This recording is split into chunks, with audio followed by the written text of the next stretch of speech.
In a surprise move, Ubisoft have announced that there is going to be additional content in the open beta versus what we saw in the closed beta. I'm going to talk you through what that content is today. Let's get started.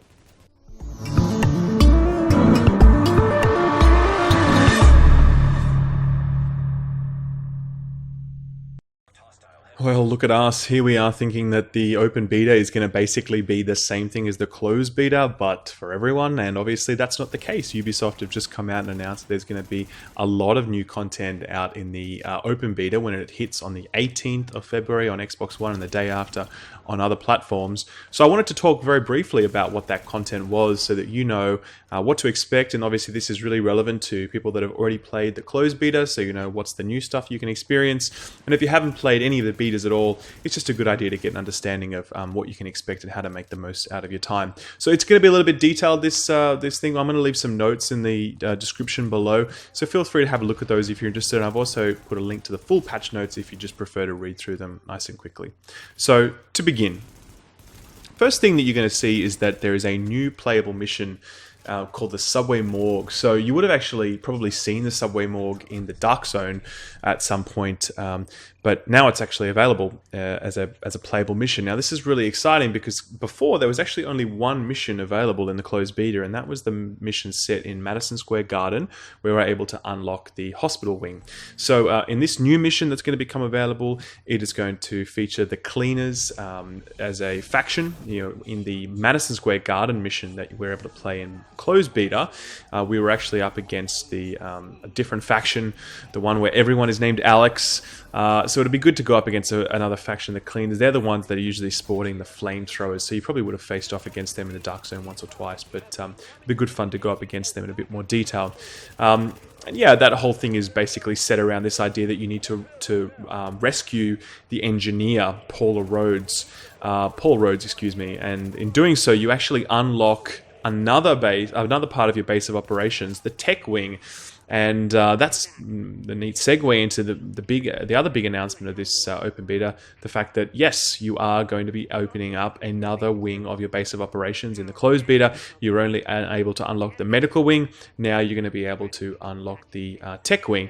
And in doing so, you can also unlock what looks to be the coolest ability in the game, which is the deployable turret. So you would have probably seen quite a bit of this in different gameplay videos, but it's a small turret that you throw on the ground and it starts firing at your enemies, and you can actually upgrade it so it does things like, you know, flamethrower and the like. So it's going to be really great to get our hands on that during the open beta.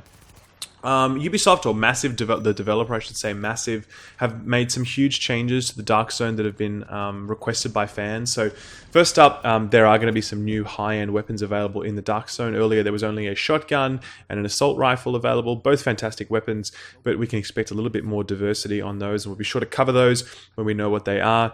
The refresh rate on Dark Zone chests has been greatly reduced. So what was happening before is that people were actually farming these at a pretty ridiculous rate. So I think that Ubisoft cottoned onto this and said no more of that. And now that the rate of those Dark Zone chests is going to be significantly lower. There's going to be a lot more non-player enemies in the Dark Zone, which is really fantastic. There was a big gap. You kind of walked around the Dark Zone, you didn't really see a lot of NPCs, whereas, you know, plenty of other characters, and that's why everyone just ran around shooting each other the whole time. And that's fun, but it would have been nice to have a little bit more PvE in that environment as well. At the same time, they've also buffed those NPCs within the Dark Zone. You can expect them to be a little bit tougher, a little bit tankier than they were when you saw them in the closed beta. They've also made some changes to the manhunt timer and the way that works when you go rogue. And without going into the detail of that, basically the timer will now pause instead of refreshing. So there's going to be an opportunity for you to actually run down that level 5 timer when you hit level 5. As opposed to before, where you were just constantly in level 5. You couldn't escape it because that timer kept resetting again and again. You also get more rewards for surviving as a rogue agent, which is nice. They've made a few changes to the UI in the Dark Zone, so that health bars for agents only turn red when they actually become rogue. And this was a big issue when you would actually shoot someone and you would see a red bar above their head. You would think they're an enemy and you'd keep firing, and all of a sudden, bam, you're rogue. It was very inconvenient. So it's good to see that they fixed that one up. A new warning icon has been added to indicate an agent who has shot another player but has not done enough damage to go rogue. So basically, you know, you're going to be able to see more clearly when someone is starting to shoot someone. And you can also obviously choose to stop shooting as well if you are in the middle of that. So Dark Zone experience leveling curve has been adjusted slightly. Not sure if this means up or down. That remains to be seen. And yeah, the other big one is that they've removed some ropes that allowed players to reach areas that gave them an unfair advantage. So what you could actually do really easily in the Dark Zone was, you know, go rogue and then pull yourself up to certain locations with these ropes and just basically camp there so that no one could really get to you, because the only way to get up to these areas was with these ropes. So it was pretty poor design, and it's great to see that they've responded to that by, you know, changing that up.